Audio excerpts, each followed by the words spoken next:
The Center for Elementary Mathematics and Science Education at the University of Chicago recently released an online report as part of a study on computer science education. The first component, found on their homepage, looked at each of their guiding questions, provided a summary of their findings, and then identified issues and recommendations for each one. The second component of the report was a large-scale infographic. This infographic provided a visual representation of their findings. It also provided the look and feel for the rest of their report components. Returning to the homepage, the third component was an interactive map.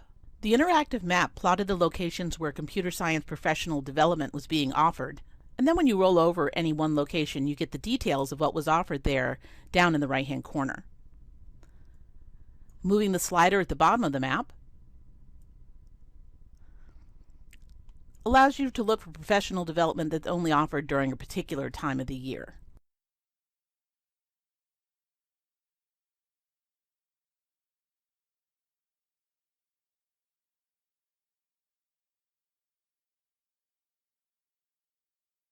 I'm part of a research and evaluation team here at the Center for Elementary Math and Science Education, and we have a goal of reaching a broad audience in the work that we do. We want our work to be useful to the community. Many of us on our team have been teachers in the classroom, have worked in education in other ways, and felt disconnected from the data that's being collected in the field from research in general. We didn't know that there was all these findings out there that could have informed our practices. So we really wanted to put together an accessible online presence that would be a resource for anyone involved in the field, whether you're in policy, whether you're a teacher, whether you are a fellow researcher, to come and really come to a better understanding of what the data is. We know that we aren't just reaching researchers, and we're really glad about that. And we understand that there's a lot of research speak in research itself. So we want our work to be understandable and interesting for anyone to read. And we hope that with an online report that's navigable according to the viewer's interests, we want it to be interactive and that they can, search according to what they want to look for.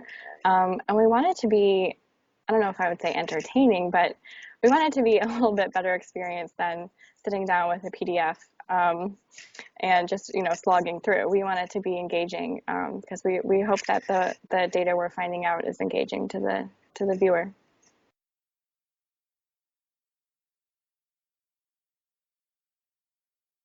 This was a major group effort of a lot more people than a written report would have been. In the case of a written report, it would have just been our research team. Maybe we would have used our graphic designer to help snazify it a little bit, with some, nice font or some text. But we worked with our intern, who has been working with us for a while now, to put together the interactivity of the asset map. And that was all over, distance communication. We worked with the team at Visually, which is a group based out in San Francisco. That was all over online communication with them. We had Skype calls. We communicated regularly over email.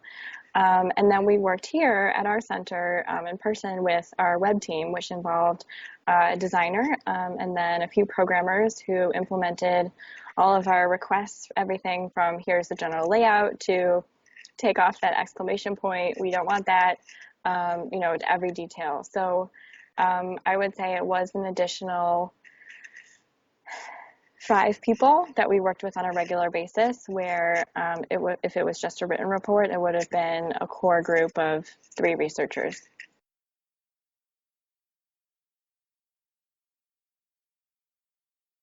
So this is part 1 of a 4-part study. We've just released part 1. So we will be putting the last 3 parts online later this spring and into the summer. So this is really the first go at reaching the community we hope to. We used this online report as the tool to facilitate our presentation at a conference recently, and we felt like the response to that was good. We felt that the audience was engaged and was looking through the report. We know that a lot of people looked at it, it was a group of maybe 80 people working in computer science education. We know that it's been shared within the small research community within computer science education, which is a small group for sure. I don't know the extent to which it's reached a broader community, and I would like to know more tools for us to track that, to see where it's going. So we were recently contacted and written into an upcoming proposal as evaluators for a computer science initiative. And the way that they have found out about us, and I don't know, she didn't remember how she came across our site, was through this site. She loved how it looked. I would say the most common feedback we've gotten from people is that it's beautiful. I hope it's also informative. But yeah, it does look good, and I think she was impressed by, getting the data out there and the way we presented it. So it was a good investment for us.